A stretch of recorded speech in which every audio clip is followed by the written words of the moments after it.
I thought, Erwin Pichan, good morning. Thank you po. Buddha means old lady. I thought, fat lady.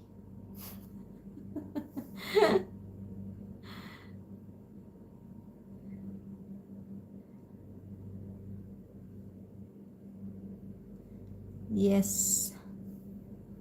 Thank you, sir.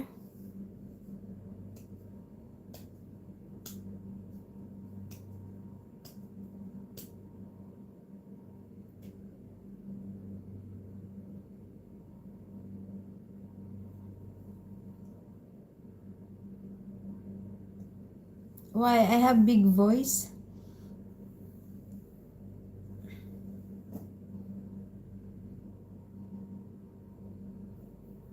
Yeah, Karthik also said Buddha means old. That's why he's telling that I'm Buddha. Because I'm already grandma. I will kill you.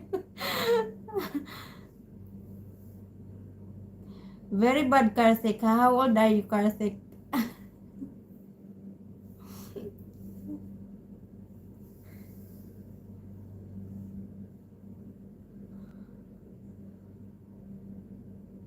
But anyway, thank you so much.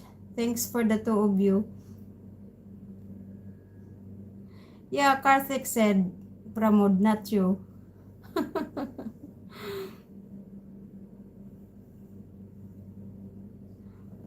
No problem, like some people, they doesn't want someone will know about their age or what, like this blah blah blah. They feel bad or they feel upset when someone is asking their age. For me, I don't care. You have to be thankful that you reach on that age, right?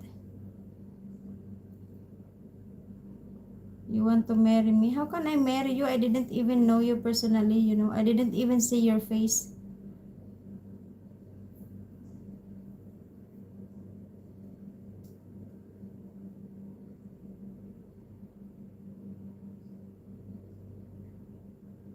Bakod na diha, madam, para kumain dyan. Wala na, madaling araw na dito, Erwin. Matutulog na ako.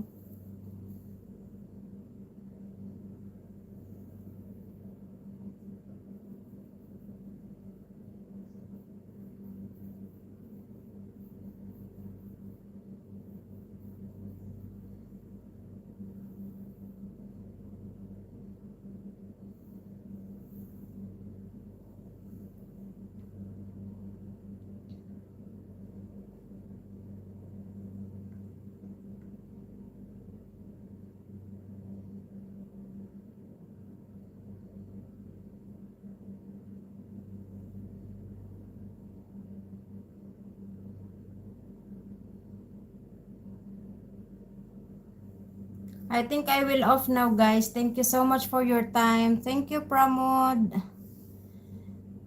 Thank you, Karthik. I have a good heart. Soft person. Handle softly. I know cooking very well. What are you cooking? Chapati? I know how to learn how to cook chapati. I mean, I want to learn. Washing. Wala po, ako lang po mag-isa.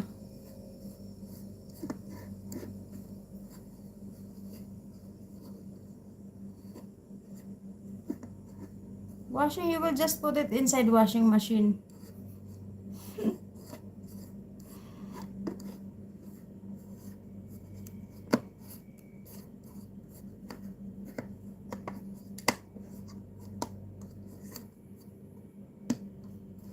Thank you so much. I will off now, guys.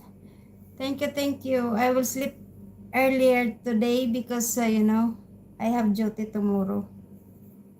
See you. Thank you so much. Thank you, Pramod. Thank you, Karthik.